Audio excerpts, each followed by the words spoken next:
ರಾಜರು ಕೌಪೀನವನ್ನು ಧರಿಸಿಕೊಂಡಿದ್ದಾರೆ. ರಾಜರ ವಿಗ್ರಹದಲ್ಲಿ ಕೂಡ ಕೌಪೀನ ಧರಿಸಿಕೊಂಡಂತಹ ರೀತಿಯಲ್ಲೇ ಇದೆ. ಅವರು ಪೀತಾಂಬರವನ್ನು ಊಟ ರೀತಿಯಲ್ಲಿ ವಿಗ್ರಹ ಇಲ್ಲ.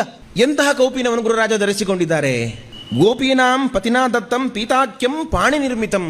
ಸಾಕ್ಷಾತ್ ಲಕ್ಷ್ಮೀದೇವಿ ಕೊಟ್ಟಂತಹ ಕೌಪೀನ ಅಂತ ಹೇಳ್ತಾರೆ.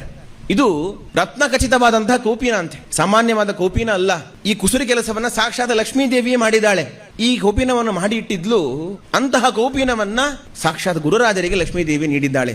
ಇಂತಹ ಕೌಪೀನವನ್ನು ಚಿಂತನೆ ಮಾಡಿದರೆ ಏನು ಫಲ ಅಂತ ಕೇಳಿದರೆ, ನಮ್ಮಲ್ಲಿ ಏನೇ ಪಾಪಗಳಿದ್ರೂ ಕೂಡ ಆ ಎಲ್ಲ ಪಾಪವನ್ನು ಕೂಡ ಪರಿಹಾರ ಮಾಡ್ತದೆ ಈ ರೀತಿಯಾಗಿ ಚಿಂತನೆ ಮಾಡಿದರೆ ಎಂದು ಗುರುರಾಜರು ಹೇಳ್ತಾರೆ. ಶ್ರೀ ಗುರುಭ್ಯೋ ನಮಃ. ಹರಿ ಓಂ. ಮೊನ್ನೆ ಸಾಮಾಜಿಕ ಜಾಲತಾಣದಲ್ಲಿ ದ್ವೈತ ಸಿದ್ಧಾಂತವನ್ನು ಪ್ರತಿಪಾದಿಸುವ ಸ್ವಾಮಿಗಳೊಬ್ಬರು ಬಾಲಿಶವಾಗಿ ಕೊಟ್ಟಂತಹ ಪ್ರವಚನದಲ್ಲಿ ನಮಗೆ ಬಂದ ಪೂರ್ವ ಪಕ್ಷ ವಿಚಾರದಲ್ಲಿ ಈ ವಿಚಾರವನ್ನು ಕುರಿತು ವಿಮರ್ಶೆ ಮಾಡ್ತಾ ಇದ್ದೇನೆ. ಇವರು ಹೇಳುವಾಗ ಕೇವಲ ವಾದಿರಾಜರ ವಿಗ್ರಹದಲ್ಲಿ ಕೌಪೀನವಿದೆ ಅಂತ ಹೇಳಿದ್ದಾರೆ. ಹಾಗಾದ್ರೆ ಮಧ್ವರ ವಿಗ್ರಹದಲ್ಲಿ ಕೌಪೀನವಿದೆ, ಪ್ರಹ್ಲಾದರಾಜರ ವಿಗ್ರಹದಲ್ಲಿ ಕೂಡ ಕೌಪೀನವಿದೆ. ಹೇಮ ಕಚ್ಚುಟ ಉಪವೀತ ಧರಿಪ ಮಾರುತ ಕಾಮಾದಿ ವರ್ಗ ರಹಿತ ಕಾಮಾದಿ ವರ್ಗ ರಹಿತ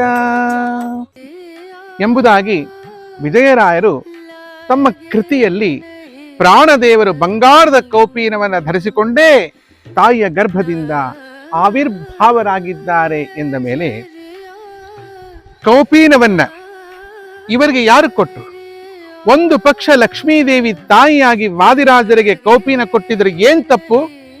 ಕೊಡಬಾರ್ದು ಯಾಕೆ ಎಂಬುದಾಗಿ ಪೂರ್ವ ಪಕ್ಷ ಮಾಡೋದಾದ್ರೆ, ಜಗಜ್ಜನನಿಯಾದ ಮೂಲ ಪ್ರಕೃತಿ ಲಕ್ಷ್ಮೀದೇವಿಯ ಕರದಿಂದ ಕೌಪೀನವನ್ನ ವಾದಿರಾಜರು ತಗೊಳ್ಬೇಕಾದ್ರೆ ವಾದಿರಾಜರ ಅವಸ್ಥೆ ಯಾವುದು ಅನ್ನೋ ಪ್ರಶ್ನೆ ಇಲ್ಲಿ ಬರ್ತದೆ. ಯಾಕೆ ಅಂದ್ರೆ ಕೌಪೀನಂ ಆಚ್ಛಾದನಂ ಮಾತಾ ಎಂದು ಶ್ರೀಮದ್ ಭಾಗವತದಲ್ಲಿ ಉಲ್ಲೇಖವಿದೆ. ಅಂದ್ರೆ ಪರಮಾತ್ಮನಾದ ಮಹಾವಿಷ್ಣುವಿನ ಅವತಾರನಾದ ವಾಮನನಿಗೆ ಉಪನಯನ ಕಾಲದಲ್ಲಿ ತಾಯಿಯಾದ ಕಶ್ಯಪ ಬ್ರಹ್ಮನ ಮಡದಿ ಅದಿತಿ ದೇವಿ ಆಚ್ಛಾದನಂ ಕೌಪೀನಂ ಆಚ್ಛಾದನಂ ಅಂದ್ರೆ ಕೌಪೀನವನ್ನ ಧಾರಣೆ ಮಾಡಿಸಿದ್ದಾಳೆ ಎಂದರ್ಥ. ಹಾಗಾದ್ರೆ ವಾದಿರಾಜರು ಇಲ್ಲಿ ಉಪನೀತ ವಟುವಲ್ಲ, ಮಸ್ಕರಿ ರೂಪದಲ್ಲಿ ಇರುವವರು. ಅಂದ್ರೆ ತುರ್ಯಾಶ್ರಮಿಗಳು, ಅಂದ್ರೆ ಸನ್ಯಾಸಿಗಳು. ಈ ಲೆಕ್ಕದಲ್ಲಿ ತಗೊಂಡ್ರೂ ಕೂಡ ಸನ್ಯಾಸ ಕಾಲದಲ್ಲಿ ಕೌಪೀನವನ್ನ ಒಂದಾ ಅವರೇ ತೊಟ್ಕೊಳ್ಬೇಕು, ಇಲ್ಲವೇ ಪುರೋಹಿತರು ಕೊಡಬೇಕು. ಅನಂತ ವೇದಗಳಿಗೆ ಮುಖ್ಯ ಅಭಿಮಾನಿನಿಗಳು ಸರಸ್ವತಿ ಭಾರತೀ ದೇವಿಯರು.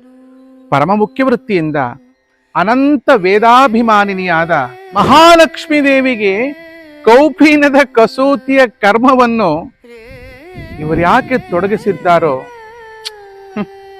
ನಾನಂತೂ ಅರಿಯೆ. ಇನ್ನೂ ಮತ್ತೊಂದು ವಿಷಯ, ವರ್ತಮಾನ ಸಮೀರರಾದ ಮಧ್ವಾಚಾರ್ಯರಿಗೆ ಈ ಸೌಭಾಗ್ಯವಿಲ್ಲವೆಂದ ಮೇಲೆ ವಾದಿರಾಜರಿಗೆ ಭಾವಿ ವಾಯು ಪದವಿಯ ವಿಚಾರದಲ್ಲಿ ಅನೇಕ ಪರಮಹಂಸರಲ್ಲಿ ಅರ್ಧಚರತಿ ನ್ಯಾಯ ಇರೋಣವಾದ್ರಿಂದ ಸರ್ವಥಾ ಇದನ್ನ ಒಪ್ಪೋದಕ್ಕೆ ಸಾಧ್ಯವಿಲ್ಲ.